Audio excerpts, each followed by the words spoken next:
If you're interested in investing, wondering how to get started, or curious how to determine if it's a good deal or not, this series is for you.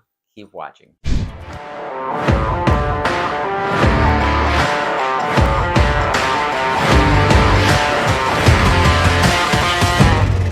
Hey, it's your favorite local realtor, Eren Millam with Premier Property Group. I specialize in all things Lewis County because it's where I live, work, and play. I've been in the industry almost a decade, much of that time spent setting the bar for customer service, social and digital marketing, and shattering pricing records. I do 1 to 2 videos a week covering the market, reacting to real estate gurus, educating and informing you to make the best financial decisions when it comes to real estate. If you'd like to learn more about me, upcoming events in the area, or check out my weekly blog, you can visit my website, lewiscountyhomes.com. As mentioned before, there are 4 main benefits to investing: cash flow, appreciation, principal reduction, and tax savings. Last time we covered appreciation and principal reduction. Today we're going over the tax savings benefits of investing in real estate. If this is your first time watching this series, I'll leave a link to the playlist in the description below. If you ever wondered how the wealthy pay such a small percentage in taxes, it's because they don't work for money. Unfortunately, the working man and the poor get stuck with all the new tax the rich policies because they're not filtering income through their investments. That said, you're left with 2 choices. You can complain or you can learn. If you're watching this video, I can probably guess which way you're leaning. That said, let's chat about some tax savings benefits. Some of the most common include tax-deferred growth, tax-free income, and deductions and credits. With tax-deferred growth, you do not pay taxes on the earnings from your investments until you withdraw them.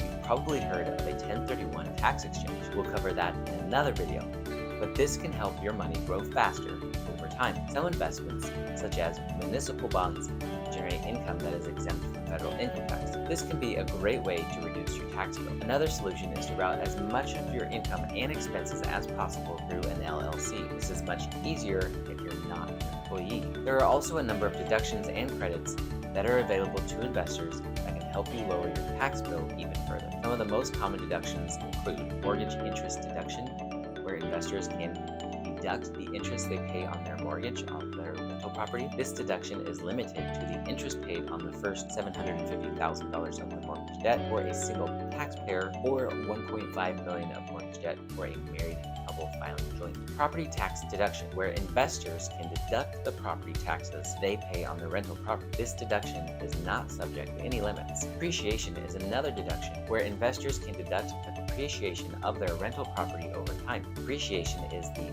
loss of value of an asset due to wear and tear. The amount of depreciation you can deduct each year is based on the cost of the property, the estimated useful life of the property, and the applicable depreciation rate. Operating expense deductions. This is where investors can deduct the ordinary and necessary expenses they incur in operating their rental property. These expenses can include things like utilities, insurance, repairs, and maintenance. And rent loss deduction. If your rental property does not generate enough income to cover your expenses, you may be able to deduct a loss on your taxes.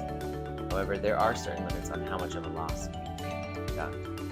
Obviously, it is important to consult with a tax advisor to determine which deductions you're eligible for and to understand the tax implications of your real estate investments. I'm not a tax advisor, and rules may be different in your area, so this is not to be construed as advice. That said, it is a good idea to keep good records of all your real estate expenses. This includes things like receipts, invoices, and bank statements. If you itemize your deductions on your tax return, you can deduct all of your real estate expenses. However, if you do not itemize your deductions, you may only be able to deduct certain expenses, such as mortgage interest and property taxes. If this was helpful to you in any way, consider giving it a like so more people who have the same questions can see it, and consider subscribing to my channel so you don't miss any need-to-know information about our current market. Again, I'm Eren Millam with Premier Property Group, and remember, never settle for less than extraordinary.